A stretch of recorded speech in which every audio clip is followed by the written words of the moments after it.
The Dallas Cowboys need starters on defense. Should they look for positions that have easier transitions to the NFL? We'll get to that next.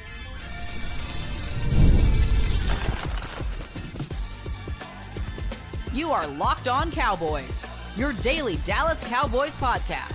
Part of the Locked On Podcast Network, your team every day. Welcome back to the Locked On Cowboys podcast, part of the Locked On Podcast Network, your team every day. We'd like to thank you for making us the #1 sports podcast network. I am your host, Marcus Mosher. He is Landon McCool. And on today's show, we are answering your Twitter questions, including what are the Cowboys looking for in their next slot defender? Should they consider trading away 2027 draft capital for players right now? But Landon, I want to start with this question from @Jones's Babysitter, a longtime listener of this show. Yes. He wants to know, what positions have the best rookie impacts on defense? It seems like linebacker and safety are spots where rookies can have high floors and can come in and play right away. I'm skeptical that you can get a day one contributor improvement at edge and outside cornerback. Should that be a consideration for the Cowboys in the draft?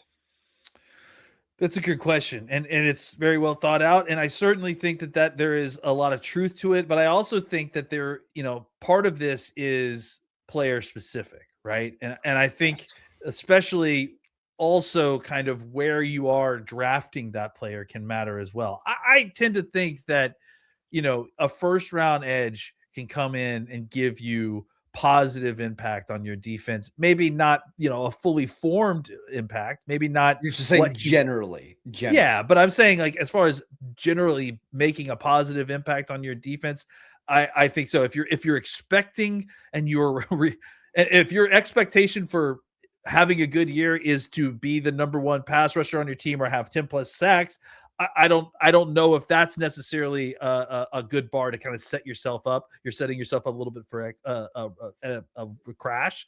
But I think that, it depends on who the player is. It depends on the fit, obviously. And each one of these players are different. Generally speaking, I would agree with the assessment, though. I do think that it is a little bit more difficult for defensive ends and edges in general to kind of get into the NFL and kind of adjust to it. I think corner certainly can be argued that it's very up and down, at least depending on the role that they're playing and where they're playing. Because we've seen some folks come in and immediately have some success. I think it depends not only on the team that they're going to, but the kind of role that they're playing and how close it was to what they did in college. Were they someone who played a lot of man coverage in college? Are they playing a lot of man coverage in the NFL? Those are the kind of things that kind of add up. And then there's other positions like defensive tackle that are just generally difficult across the board, no matter whether you're a 3-tech B gap guy or a 2-gapping, nose tackle. I think it's just, you're dealing with more grown men and they're dealing with guys who are all big and strong and fast and smart.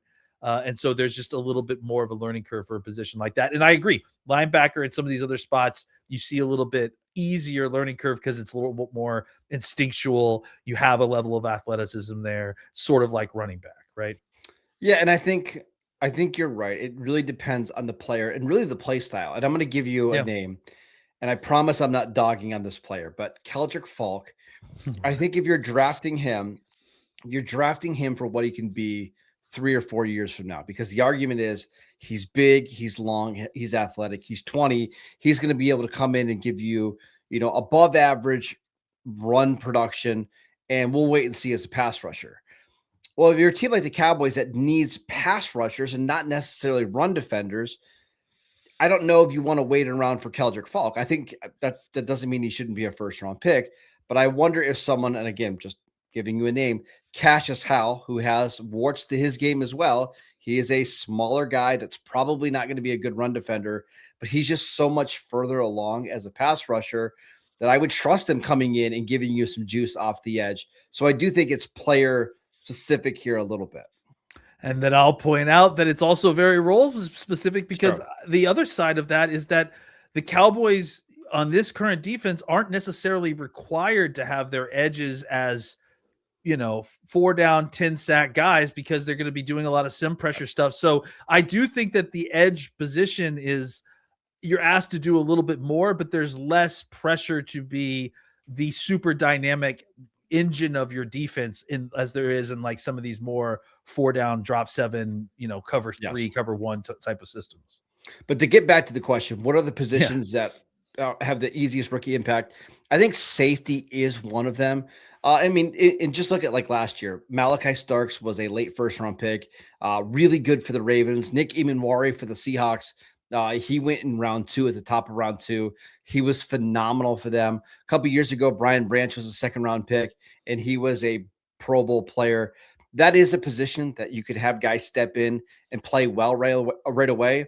And I think off-ball linebacker is another one. Last year, Carson Schlesinger for Cleveland was one of the best 5 or 6 linebackers in the league. Deon Campbell, when he was on the field, was pretty good. It's just those are not considered high-value positions and Money 5 positions. So how do you weight that with your draft strategy? I have my thoughts and my theories, but I do think you're going to want to try to draft the best value available and the best player available. But I don't think you're necessarily saying, hey, we need guys that are going to play right now and play at a high level. We're only drafting linebackers and safeties in round 1. At a certain point, it feels like, some of these teams are going to have to do this already that are picking in the top 10. But I think at a certain point in this draft, you kind of have to just give it up with positional value.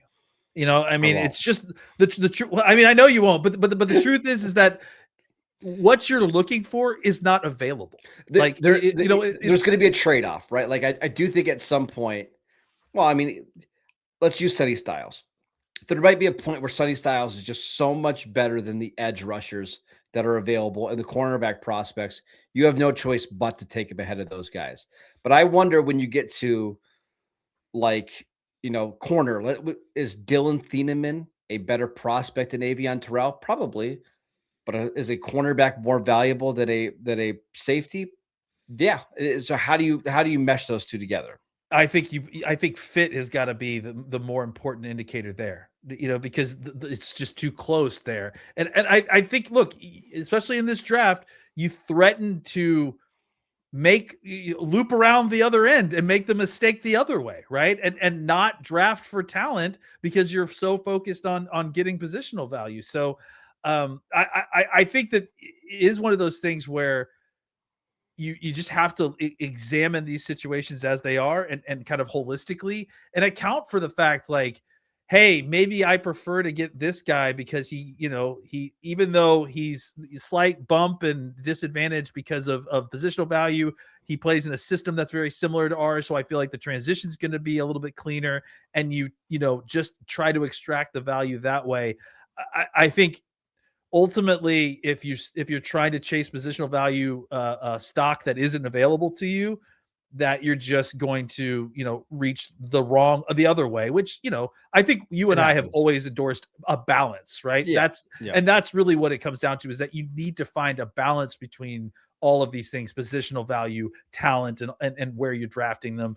And sometimes it's harder to find that balance than it is in other years, especially this year when there's just not a lot of opportunity to draft those kind of positional value guys up at the top. My guess is that the Cowboys are going to want to try to fill the linebacker and safety spots in free agency, so that way they can draft a little bit more freely. They're not feeling like they have to come out of the draft with a linebacker or a starting safety. But if they're at pick 20 and Dylan Thieneman's still there, they'll do that. If they're at pick 12 and Sonny Styles falls, they can do that. I think that's going to be the plan, so that they can draft the best available defensive player when they are on the clock. Yeah, I tend to agree. Yeah. All right, let's talk about some slot defender questions that we have, because this is going to be a very important player in Christian Parker's defense. What is he looking for? We'll get to that next. Hey, it's Matt Derry from the Locked On Lions podcast. The people I love depend on me. If I'm gone, the financial responsibilities don't disappear. I didn't want my family figuring things out during the hardest moment of their lives. That's why I knew only one place to go. I chose life insurance through my friends at Ethos. Ethos makes getting life insurance fast and easy, 100% online. You can get a quote in seconds, apply in minutes, and get same-day coverage. There's no medical exam. You just answer a few simple health questions. You can get up to $3 million in coverage. Some policies are as low as $30 a month. I love the folks at Ethos. Protect your family with life insurance from Ethos now by going to ethos.com/LockedOnNFL. In as little as 10 minutes, you can get the free quote and up to $3 million in coverage at ethos.com/LockedOnNFL. That is ethos.com/LockedOnNFL. Ethos.com/LockedOnNFL. Application times and rates may vary. Welcome back to the Locked On Cowboys podcast. Free agency is here, and so are we. Get 1 month free of the Everydayer Club with code free agency, no spaces, now through March 15th. Go ad free and keep this conversation going on Discord. Join the club at lockedoncowboys.supercast.com and use promo code free agency, all one word. All right, this next question we have is from Luke. He wants to know, what is Christian Parker looking for in his slot defender? We know it's not just a cornerback, but Landon, what is the role of the slot defender and what are the size and physical requirements of that player? Yeah, it's interesting because I do think that some folks are kind of still stuck in that paradigm of the slot defender being the undersized corner, right? Like Jordan the guy Lewis, right? Yeah, or yeah, the guys, right? yeah, exactly. The guys that have to combat Cole Beasley, right? And yes, and that's not necessarily going to be the role of the slot defender in this defense. The role is closer to like a true kind of overhang defender that you would see in college, right?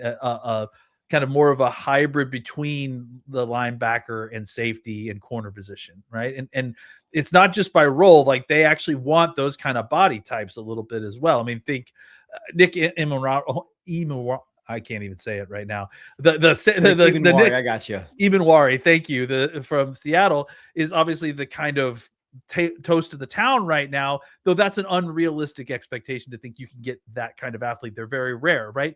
But I think the general idea of playing with a bigger body there means a couple different things, but mostly that you can stay in nickel coverages. I'm sorry, nickel formations, even when the offense deploys like 11 personnel, right? You try to stay in nickel as much as you can and not get personneled out of that into base where teams can take advantage of you in the pass game.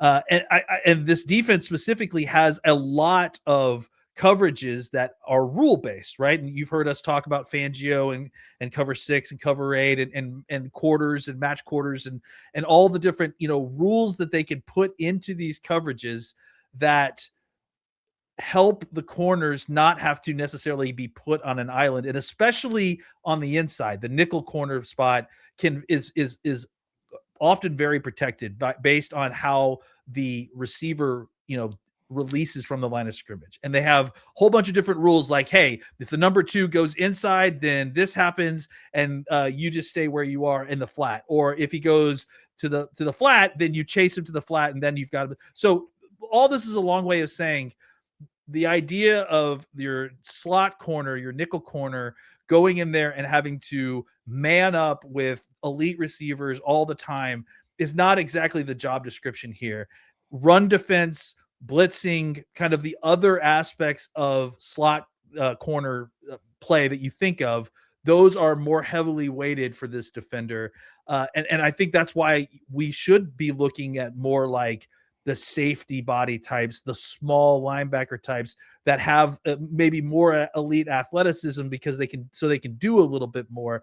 But those are going to be the kind of guys that you want to target because they're going to keep everything in front of them. They want to play top down kind of defense, in that slot position. And it's going to be a lot of playing with their eyes, read and reacting, coming down, making tackles, being physical, blitzing, that sort of thing. Those are going to be important aspects, maybe even more so as suggested by Cody Alexander than coverage is for the nickel corner. So if I were to ask you to create a prototype, like not in terms of player, but like of size, what do you think the Cowboys are looking for here? Is it as simple as hey, we're looking for like a 6'1", 6'2", 215-pound guy, or Are they more open to all sorts of body types? I mean, again, like, I don't think he's a perfect fit, but I do think that the Cowboys will take a extremely hard look at someone like Marquise Bell, because I think that's the body type, the skill set that you're looking for in that position, right? A guy who can cover, he has some coverage ability, but more than that is a really fast read and react guy, a chase tackle guy, a guy you could send on blitzes. I think, like 6 foot plus, 6'1" plus, 210, 215 plus pounds, that can have some coverage skills. Like, again, a safety type body size, not necessarily, he doesn't have to be a strong safety, but if he is a Derwin James, you're certainly not kicking a guy like that out of your nickel spot, right? So I think that's why you see guys like Minkah Fitzpatrick being mentioned here, and guys like that, because they're really good fits. These versatile safeties who have experience playing all over, those are the kind of guys that you want to look at potentially playing in this spot. Well, and I think, again, if Cody, I know you listen to this, but if I think he was saying that he thinks even someone like Dylan Thieneman, who we like a lot, that's what I've been saying. Yeah, he measured it at 6 foot 200 pounds. He said he even wonders if he's going to be too small for what Christian Parker wants. Like, that's on probably the lower end. Yeah. And I think it was our guy, John Owning, who was debating, Avion Terrell, the Clemson corner, versus Thieneman. And that's where Cody responded, hey, too small. You want the guys that are bigger, which leads me to a couple guys that I wanted to ask you about that we've talked about on this podcast. Emmanuel McNeil-Warren, who the Cowboys met with at the NFL Combine. I believe they're actually meeting with one of his teammates on a 30 visit. 6'3.5", 205 pounds with a ridiculously long arms and wingspan. Is that somebody that you wouldn't traditionally think as a slot defender, but might fit Christian Parker's defense? He might. I mean, I think, to me, even though Thieneman is undersized, I think his skill set fits the spot a little bit better. But I do think that, EMW could definitely do it. Like, I think he has the skill set. I just wonder if that is his best use of his skill set, right? Like, if you wouldn't get more bang from the buck by playing him a little bit all around, right? Like in the back, because I think he's good in the back end as well. I wouldn't want to take away that opportunity. I want to ask you about two more guys really quickly. And they're both linebackers. Kyle Lewis is the first one from Pittsburgh. If you listen to our mock draft show on Wednesday, we actually selected Kyle Lewis in the 3rd round. This is somebody who is 6 foot, 220 pounds, but one of the best coverage linebackers. We love what we saw from him at the Senior Bowl. And then an old name that we probably haven't talked about, I don't know, ever on this show, but Harold Perkins from LSU, who was at the Shrine game, who the Cowboys met with at the Shrine game and at the Combine. He's another one of these 6'1", 220 pound linebackers that can cover, that can blitz, that can play the run.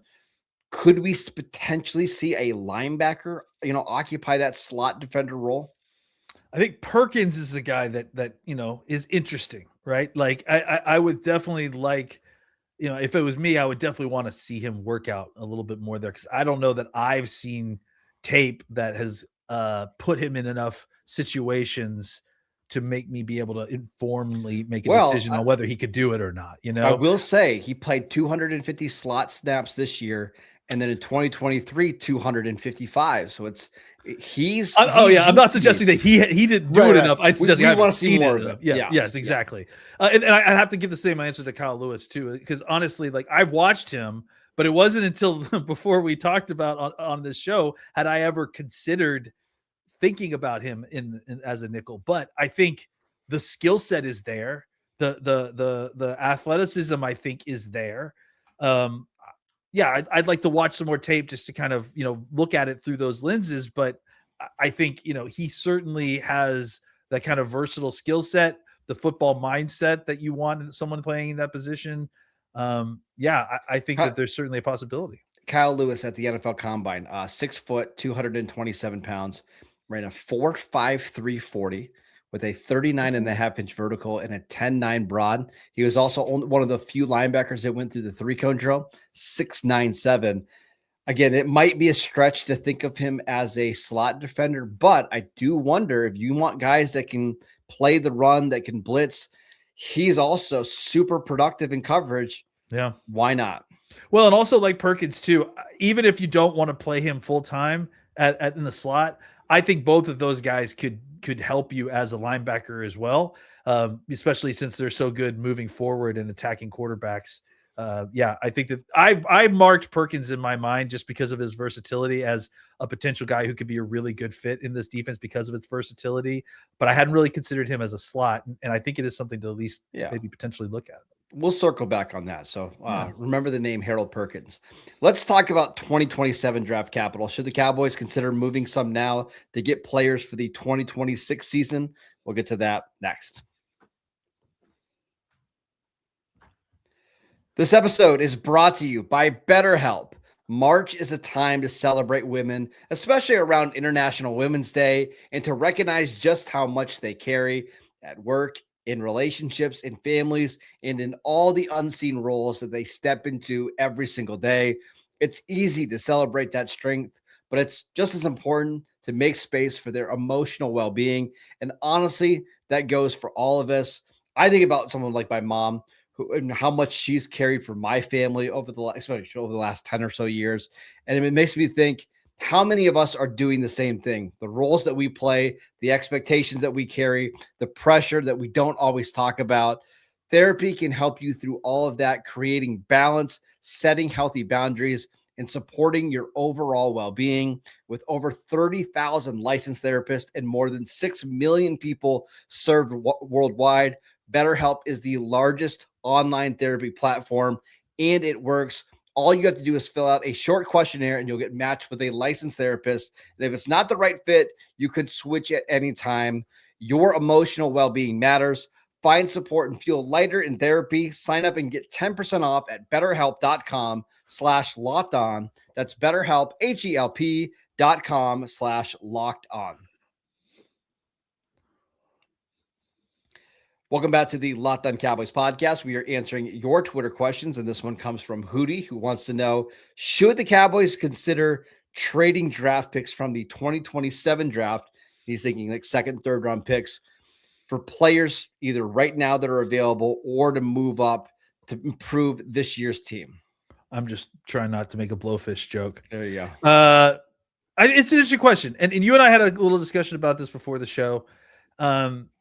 I think, look, when you examine where the Cowboys are in their window, and it seemingly is in a win now situation, and really, just kind of almost referencing back our first segment discussion, there is some development time that usually happens with these rookies depending on what position you have, right? And so someone from the 2027 draft is likely to be not as necessarily super useful in this particular Super Bowl window that we're in until 2028. And who knows where the Cowboys are going to be at that point.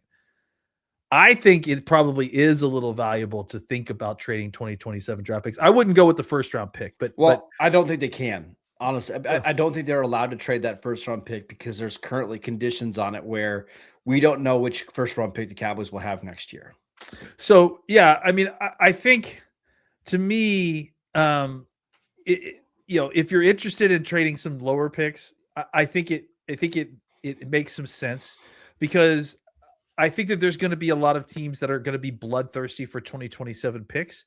And as we just said, like, maybe the Cowboys are not quite in the same window as some of those teams. So maybe you can take advantage and get a little bit better price for your 2027 draft picks in 2026, because everyone is kind of in this constant cycle of, oh man, next year's class is going to be absolutely outstanding. So there's a lot of teams that are trying to gear up to get 2027 picks in order to trade up for Arch Manning, JJ Smith, all these guys that are going to be available at the top. So I think you might get a little bit better bang for your buck if you trade these for 2027. I think the answer is yes, they should. I think the timing part of it is really interesting. Do you do it now? Do you do it during the draft? I actually think you might get the most bang for your buck after the draft, much like what the Cowboys did with George Pickens last year. Draft your top players available, and if you've got one spot that you don't feel great about, see if you can trade a second or a third round pick to go out and address that spot.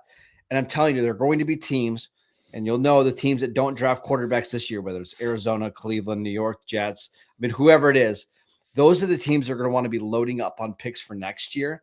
So if you could flip let's make up a scenario, a 3rd round pick to the Jets for a starting edge rusher. Maybe it's Will McDonald. Again, just making this up. Maybe that's the way that you do that. That's the way that you try to best position yourself for the 2026 and 2027 seasons. Yeah, because you just may be in a rare spot where that pick is more valuable than your average next year's pick. Yes. Right. Because of the class and the mystique around it. Right. So take advantage of that. Use that to your advantage. And again, take advantage of the fact that you have kind of a defined window. And this is outside your window. So I think it's okay to kind of rob from the future a little bit. You're already doing it in the cap. Might as well do it in the draft as well. Yeah, and Landon, I think you're going to see a lot of teams wanting to load up on draft capital because of some of the main names you mentioned, like Arch Manning, Dante Moore went back to school. Yeah. You've got Jeremiah Smith, who you mentioned. So you load up on draft picks if you're a team like the Cardinals or Browns, some of the teams we mentioned, just because it's never going to hurt. And I think for those teams, they know that they're not going to be relevant. So again, a 3rd round pick is a 3rd round pick. And if you can trade a guy, in Cleveland that can, help Dallas right away, I think that would be very, very interesting. We'll see if they do that. All right, that is it for today's show. We'd like to thank you for making us your first listen every single day. If you're not a member of the Everydayer Club, what are you doing? You're going to get ad-free episodes to the Locked On Cowboys podcast for just $5 a month and so much more. Head over to lockedoncowboys.supercast.com and make sure that you follow Landon on Twitter at McCoolBCB. I'm at Marcus _Mosher, and we will see you right back here tomorrow.